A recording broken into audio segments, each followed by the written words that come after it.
안녕하세요. 예, 잘라파파입니다. 종합속세 신고 다들 하셨나요? 오늘이 벌써 5월 18일인데 저도 차일피일 미루다 보니까 아직 신고를 못했고요. 또 주변에 보니까 신고를 너무 어렵게 생각하셔서 아직 못하신 분들이 계시더라고요. 그래서 그런 분들을 위해서 영상을 준비했고요. 구매 대행 사업자를 위한 2020년 홈택스 셀프로 간단하게 신고하기 영상을 한번 시작해 보도록 하겠습니다. 국세청 홈페이지입니다. 그 중에서도 이제 종합소득세에 관한 그런 내용이 나와 있는 그런 페이지인데요. 기장 의무 판단이라고 해서 업종을 세 가지로 구분한 다음에 각각의 그 기준 금액들이 설정이 되어 있고요. 금액에 맞게끔 복식부기 대상인지 아니면 간편장부인지 아니면 기준이 나와 있습니다. 그 다음에 세율인데요. 기장 의무에 따라서 신고를 마친 후에 소득세 금액이 나올 텐데 구간별로 얼마만큼의 세율이 이제 부과되는지 공제액들이 이렇게 나와 있죠. 자, 이렇게 이 국세청에 나와 있는 이 자료를 바탕으로 해서 저희들이 신고를 이제 해야 되겠고요. 간단한 용어 정리 그리고 기본 개념을 알고 들어가도록 하겠습니다. 첫 번째 이제 기장 의무라는 말을 이제 많이 보실 텐데 그냥 쉽게 말해서 그 사업자의 그 업종에 맞게끔 그 매출에 따라 그 종합소득세를 신고하는 방식이라고 이해하시면 돼요. 크게는 두 가지 방식이 있습니다. 기장이 있고 추계가 있는데 기장이라고 하면 장부를 작성해서 신고하는 그런 방식이고요. 추계 신고 이 방식은 장부를 이제 작성 못할 때, 시부터 사정에 의해서 또는 불가능한 그런 어떤 상황 때문에 못하게 될 때, 그 일정 그런 비율을 적용해서 그 경비를 인정받는 그런 방식이라고 쉽게 이해하시면 될 것 같습니다. 그래서 이 기장 방식도 크게 두 가지로 나눠져요. 첫 번째 이제 복식부기가 있고요. 이게 가장 복잡하고 어려운 방식. 두 번째로는 간편장부 방식이라고 해서 복식부기보다는 좀 더 이렇게 수월하게 그렇게 이제 장부를 작성할 수 있는 그런 방식이 되겠습니다. 자, 그리고 이 추계신고 방식도 두 가지가 있는데요. 첫 번째로는 기준경비율이 있고, 그 다음에 두 번째는 단순경비율이 있습니다.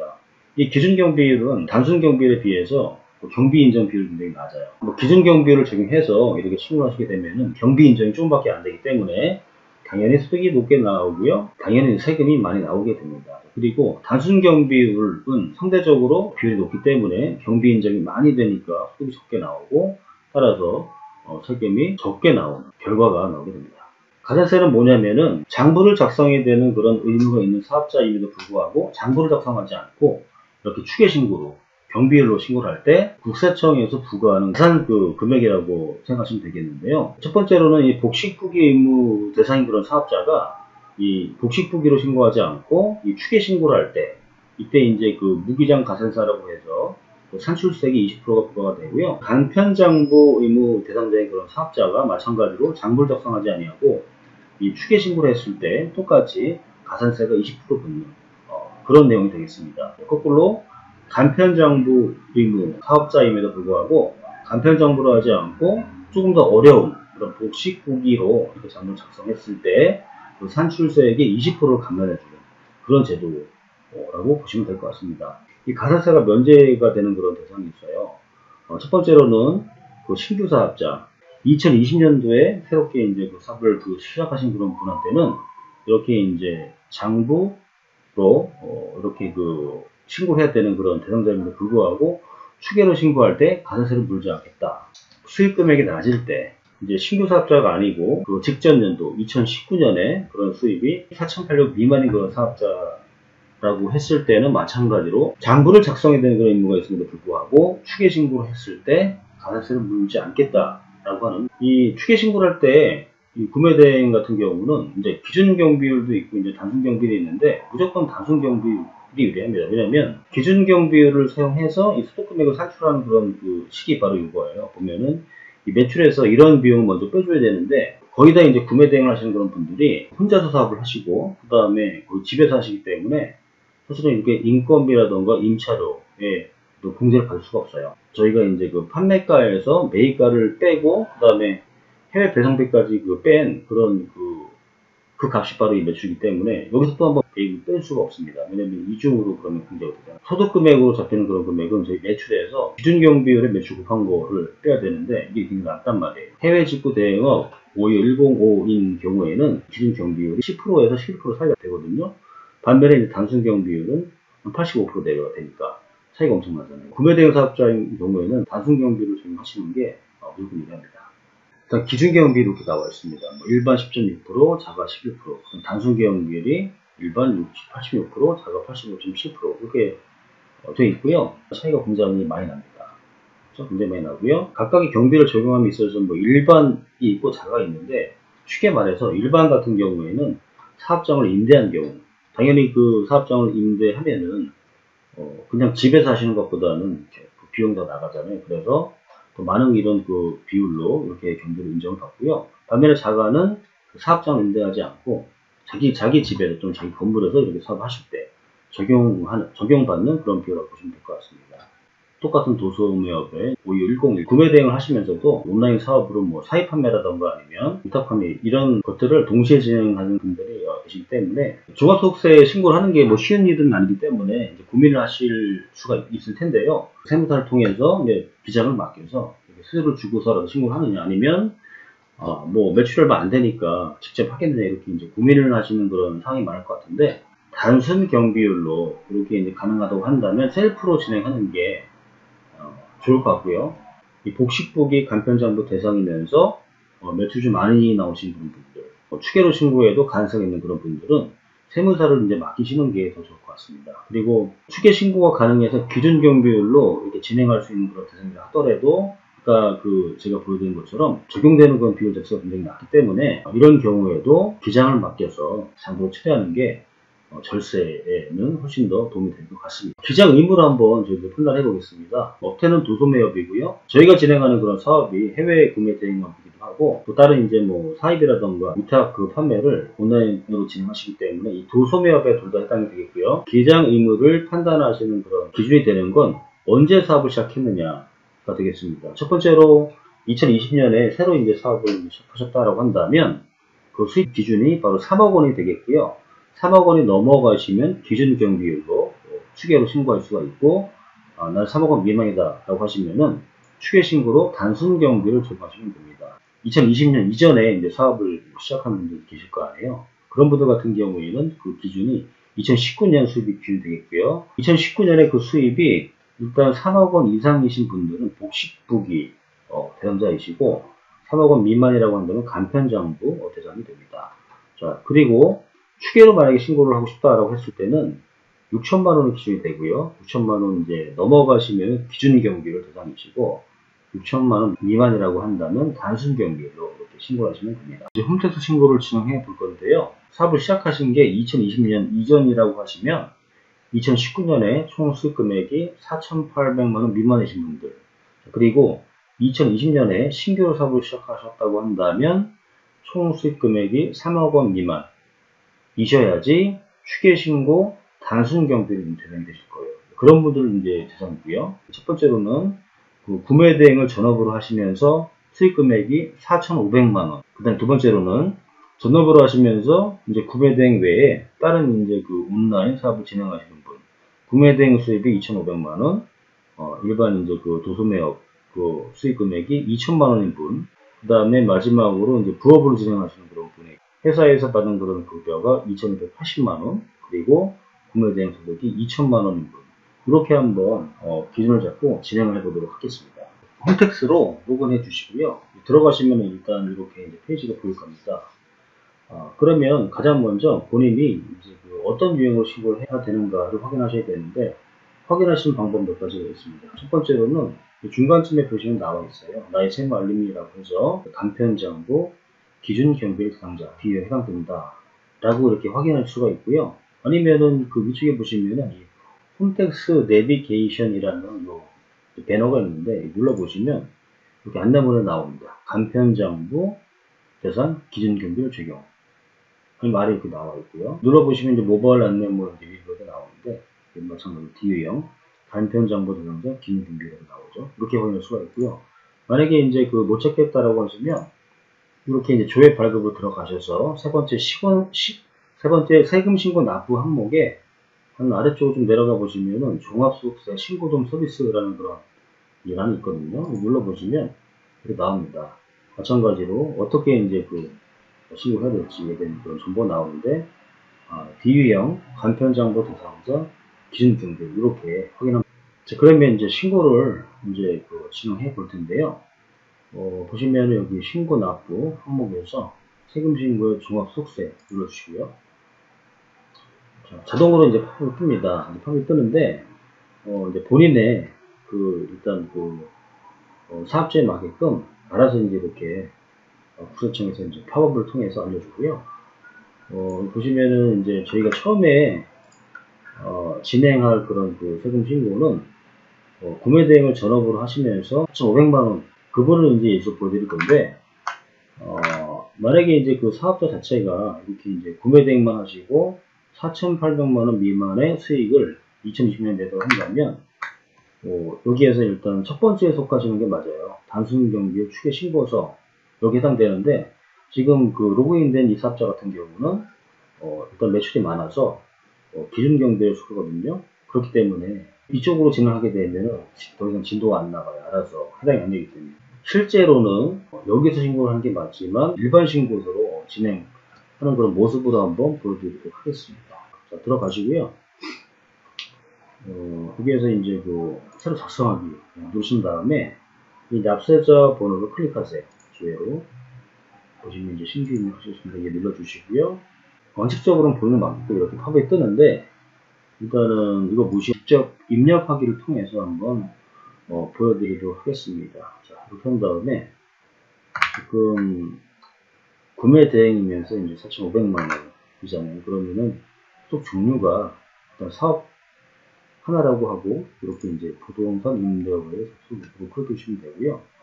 그 다음에 보시면은 이제 사업자 등록번호를 입력하는 게 있어요. 그래서 현재는 거 눌러주시고 보시면은 이렇게 그죠? 부동산 임대업에 사업소가 나와 있고, 그 다음에 이제 비장 의무는 간편 잔고 임대이죠. 단순 경비 이렇게 이제 하도록 하겠습니다. 지금 이렇게 쭉 나와 있고요. 석장 명세를 뜨고요. 그럼 여기에서 수 전화번호를 입력을 해야 다음으로 넘어갈 수 있습니다. 최소한의 사항이에요.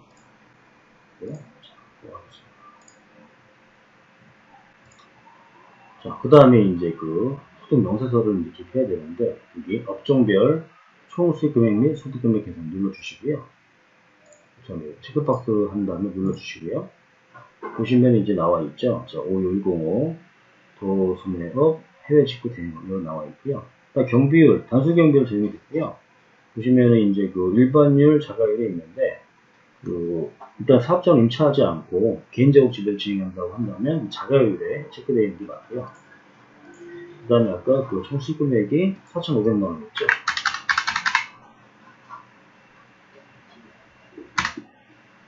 입력해 주시면은 이렇게 이제 자가율에 이 4,500만원 총 수익 금액에서 자가율 85.7%에 해당하는 3,856만 5천원 만큼이 이제 경비로 이렇게 반영이 됩니다. 자, 그래서 총 수익 금액에서 이 경비를 뺀 바로 나머지 금액이 저희 소득으로 이렇게 산정이 되겠고요. 등록하기 눌러주시고 입력 완료. 네, 하신 다음에 이렇게 이제 그냥 다음으로 이동합니다. 자, 그 다음에 보시면 일단 이제 다른 소득이면 부동산 임대 소득 없잖아요, 그죠? 자, 없다고 가정하고요. 일단 다른 소득도 이제 없다. 부동산이도 만약에 있으시면 입력하시면 됩니다. 자, 그렇게 되면은 그 다음 이제 항목은 결손금 2월 결손 공제명서가 있는데 없다라고 이렇게 하고 입력하겠습니다. 그리고 그 다음에는 이제 또 공제가 되는 그런 부분인데, 첫 번째 이제 기본 공제 본인이 해당되고요. 만약에 이제 본인 이외에 다른 분이 있다라고 한다면 추가해서 이렇게 입력하시면 되지만, 일단은 기본 공제 하나만 있다라고 가정하고 넘어가도록 하겠습니다. 그리고 이 보시면 기타 공제 및 특별 공제에서 이 국민연금 보험료가 있는데, 회사를 다니는 경우에는 이제 직장 가입자라고 해서 회사에서 이제 반반 부담하면서 사대보험을 이렇게 해결해 주잖아요. 근데 이제 사업하시게 되면은 그런 게 없기 때문에 지역 가입자로 가입을 하셔가지고 그렇게 진행을 하셨다고 한다면 이렇게 자동으로 납부하시는 잡히거든요. 마찬가지로 금액이 공제가 됩니다. 그래서 여기는 잡힌 그런 경우고요. 나머지는 따로 공제할 게 없네요. 자, 그 다음에 또 정당 이동. 그 다음에 기부금 없다고 하겠습니다. 자, 정당. 그리고 세금 감면 시청서 자, 없이 가이동 전가지 세금공제 시청서 자, 없습니다. 가이동 치고 그 다음에 뭐 다음 항목 뭐 감면 공동 주민 방사라고 하는데 없고요. 없고 좀 기부금에 대한 그런 거인 것 같습니다. 없고요. 그다음에 뭐 수정합니다. 자, 그 다음에 가산세에 대한 부분인데 아까 처음에 말씀드렸는데 일단 신규 사업자는 가산세가 없고요. 뭐 장부 등자를 하더라도 이렇게 추계신고를 해도 가산세가 없고요. 마찬가지로 그 2020년 신규 사업자가 아니라 하더라도 2019년에 그 매출 금액이 4,800원 이용을 한다면 그러면 이제 추계신고로 진행했을 때도 가산세가 없습니다. 그렇죠? 없습니다. 가산세 없고요.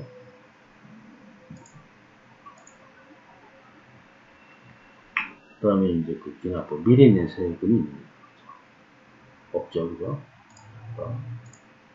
그 결정된 세액이 나옵니다. 보시면은 그 일단 종합소득 금액이 640만 5천 원인데 거기에서 이제 소득공제 218만 9천 원 받았고요. 그랬을 때 이제 그 과세 금액이 이제 423만 8천 970원에 대한 그런 이제 그 2%가 세금으로 지정이 되는데 세액 공제가 이제 9만 원 받았습니다. 그래서 최종적으로 저희들이 납부될 금액은 16만 4,114원이 되겠습니다. 두 번째로는 전업으로 이제 운항사업 하시는데 그 한 사업자로 구매 대행과 도소명 두 가지 이제 업종 코드를 넣으신 분 들어갑니다. 들어가시고 사두 하면 이제 불러오게 되는데 일단 이거 무시하고 직접 입력하기로 입력한 다음에 여기에서 그 소득이 사업소득밖에 없잖아요, 그죠? 클릭하시고 그 다음에 사업자 등록번호 주의를 한 다음에요. 마찬가지로 간편장부 저장이고 신고 유형은 단순 연결이다. 그렇죠? 그리고 여기 토지 정화를 입력을 해줍니다. 등록하게 눌러줍니다. 그죠? 단순 경비를 신고 주의합니다. 확인했습니다. 여기 등록이 됐죠? 저장 다음으로 업종별 총수익 금액 및 수익금액 계산을 눌러줍니다. 보시면은 이제 여기 105 구매대 코드 조회가 되고요. 하시면은 자동으로 경비가 선정이 되고 소득금액 잡히고 등록하기 업종 코드가 525101이 되겠죠. 누르시고 보시면은 이제 그 집에서 하시는 경우가 있기 때문에 이해로 합니다. 권해서 이해하시고 그러면 자가일로 자동으로 이제 수정이 되고요. 전망일 때 마찬가지로 필요 경비가 80.7% 이렇게 수정이 되고 소득금액은 이렇게 잡히게 됩니다. 등록하기 하시면은 이 상태에서 저장 따랐던 마찬가지 이제 뭐 결수금액도 기본 공제는 이제 본인만 한다라고 가정하고요. 가면 신용서 마찬가지로 안 적어줍니다. 공제도 마찬가지로 수정 안 하고요. 준비금 이런 것도 넘어갑니다. 가산세 없고요. 미리 낸 세금도 없다고 가정하겠습니다. 최종적으로 소득금액 잡힌 거에서 공제된 부분 그러면 모금액이 수익이 되고 이 금액이 6%라고 했을 때 25만 4천 싸워야 되는데 공제가 되네요. 9만원 됐을 때 마찬가지로 최종적으로 산정된 세금이 16만 4,914원. 자, 이제 마지막으로 세 번째 회사를 다니시면서 이제 구매 대행 사업자가 있으신 분이라고 했을 때 그래서 조회를 이제 누릅니다. 신규 입력했을 때 그리고 세 번째 경우는 근로소득자이면서 동시에 이제 사업소득이 있잖아요. 이렇게 두 개 체크하시고요. 사업자 등록번호를 선택을 하시고요. 비장의무는 간편정보 대상, 그 다음에 단순경비계 이렇게 해서 등록하기. 저장을 가합니다. 일단 먼저 사업장 소득부터 신고를 하게 되겠고요.